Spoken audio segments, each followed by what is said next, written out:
இந்த வீடியோ உங்களுக்கு பிடித்திருந்தால் லைக் பண்ணுங்க, கமெண்ட் பண்ணுங்க, நண்பர்களுடன் ஷேர் பண்ணுங்க and subscribe பண்ணுங்க.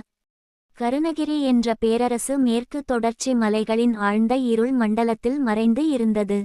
அந்த நாட்டின் மலைகள் கருப்பு கல்லால் ஆனவை. அவை சூரிய ஒளியையே விழுங்கும் போல தோன்றும்.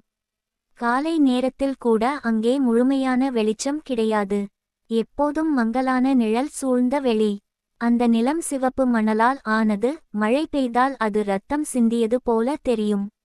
அந்த நாட்டின் அரண்மனை வானத்தை தொடும் அளவிற்கு உயர்ந்தது. அதன் சுவர்கள் வெளிச்சத்தை பிரதிபலிக்காது, மாறாக அதை உள்வாங்கி இருளாக மாற்றும் தன்மை கொண்டவை. அந்த பேரரசின் மன்னன் வீரநாராயணன். இளமையில் அவர் நீதிமான், வீரன், அறிவாளி. மக்களின் துன்பங்களை நேரில் கேட்டு தீர்வு கூறியவர். போரில் வெற்றி பெற்றவர். மக்களின் அன்பை பெற்றவர். ஆனால் அந்த அன்பு ஒரு கிரகணம் இரவுக்குப் பிறகு பயமாக மாறியது.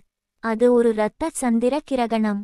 வானம் முழுவதும் சிவப்பு. காற்று அசையவில்லை. அந்த இரவில் அரண்மனையின் கீழ் இருந்த இரகசிய பாதாள மண்டபத்தில் ஒரு அந்நிய தாந்திரிகன் நுழைந்தான். அவனுடைய கண்கள் வெண்மையாக இருந்தன. அவன் நடக்கும்போது அவனுக்கு நிழல் இல்லை. மன்னன் அவனை சந்தித்தார். "நீ எதற்காக வந்தாய்?" என்று கேட்டார்.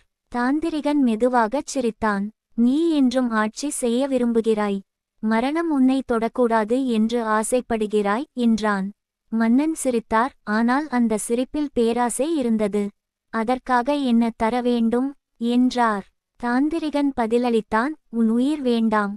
உன் நிழல் மட்டும் போதும்." ஒரு நொடிக்கு மன்னன் சிந்தித்தார். பின்னர் சம்மதித்தார். அந்த இரவு பழமையான மொழியில் மந்திரங்கள் ஒலித்தது. சுவர்களில் இரத்தத்தால் சின்னங்கள் வரையப்பட்டது. நிலம் நடுங்கியது.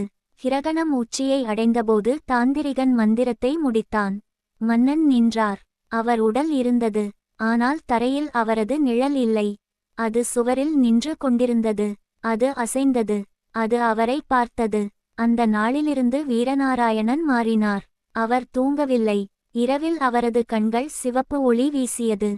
கண்ணாடியில் அவர் பிரதிபலிப்பு சில நொடிகள் தாமதமாக நகர்ந்தது. சில சமயம் கண்ணாடியில் உள்ள உருவம் முதலில் சிரித்தது, பிறகு தான் அவர் சிரித்தார். வேலைக்காரர்கள் கூறினர், "மன்னன் யாரோடு பேசுகிறார்?" ஆனால் அறையில் யாரும் இல்லை. அரண்மனை வழித்தடங்களில் குழந்தைகள் காணாமல் போகத் தொடங்கினர். அவர்கள் குரல்கள் சுவர்களில் ஒலித்தது. தரையில் சிறிய கருப்பு கையடிப்புகள் மட்டும். ஜோதிடர் எச்சரித்தார், "அரசே, உன் நிழல் உயிர் பெற்றிருக்கிறது.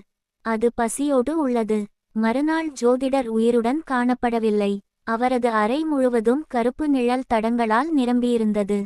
ஆண்டுகள் கடந்தும் மன்னன் முதிரவில்லை. அவரது முகம் அதே இளமை. ஆனால் நாடு சிதைந்தது. பயிர்கள் கருகின. நதிகள் உலர்ந்தன. வானம் எப்போதும் மேகமூட்டமாக இருந்தது. மக்கள் கிசுகிசுத்தனர். மன்னன் உயிருடன் இருக்கிறார், ஆனால் அவருள் வேறு ஏதோ ஆட்சி செய்கிறது. ஒரு இரவு ராணி அவருடைய அறைக்குள் நுழைந்தார். மன்னன் சிம்மாசனத்தில் அமர்ந்திருந்தார். ஆனால் சிம்மாசனத்தின் நிழல் சிம்மாசனம் போல இல்லை. அது கொம்புகள் கொண்ட உருவம். நீளமான விரல்கள். சிவப்பு கண்கள். அது மன்னனைச் சுற்றி புகை போல சுழன்றது. ராணி அலறினார். மன்னன் மெதுவாக திரும்பினார். "நான் அரசன் அல்ல. நான் அதன் பாத்திரம்" என்றார். அவரது குரல் மனித குரல் இல்லை. அது இரண்டு குரல்கள் சேர்ந்து ஒலிப்பது போல. கருணகிரியின் கடைசி தளபதி அரிஞ்சயன் உண்மையை அறிந்தார்.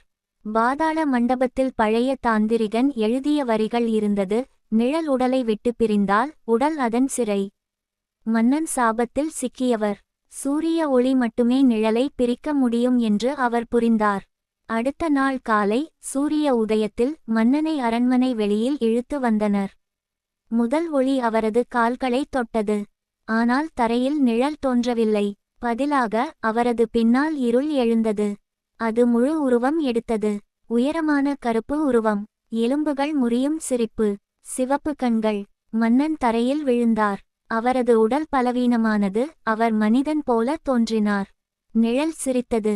"என்னை நீயே அழைத்தாய்" என்றது. போர்வீரர்கள் தாக்கினர். வாள்கள் அதன் வழியே புகை போல சென்றது. அது மனிதன் அல்ல. அது இருள். அது ஒவ்வொருவரின் நிழலை தரையிலிருந்து பிரித்து விழுங்கியது. உடல்கள் விழுந்தன, ஆனால் அவர்களின் நிழல்கள் எழுந்தன. மாலை சாய்ந்தபோது அரண்மனை அமைதியாகியது. சிம்மாசனத்தில் அந்த இருள் அமர்ந்தது. மன்னன் உயிரிழந்தார். ஆனால் அவரது முகத்தில் சிரிப்பு உறைந்திருந்தது. அந்த இருள் இப்போது கருணகிரியின் அரசன். காலப்போக்கில் பேரரசு சிதிலமானது. மக்கள் தப்பினர். காடு அரண்மனையை விழுங்கியது. இன்றும் அந்த இடம் சிதிலமாக உள்ளது. சில இரவுகளில் மின்னல் அடிக்கும் போது சிம்மாசனத்தில் ஒரு உருவம் அமர்ந்திருப்பதை காணலாம். அது மன்னன் போல தோன்றும். ஆனால் தரையில் அவரது நிழல் இல்லை. ஏனெனில் நிழல் சிம்மாசனத்தில் அமர்ந்திருக்கிறது. காற்று அசையாமல் நின்றுவிடும். பறவைகள் பறக்காது. அந்த இடத்தில் நிற்கும் ஒருவர் தன் கால்களை பார்ப்பார். அவருடைய நிழல் தரையில் இருக்கிறதா என்று. சில நேரங்களில் அது அங்கே இருக்காது. ஒரு கணம் கழித்து அது மீண்டும் தோன்றும்.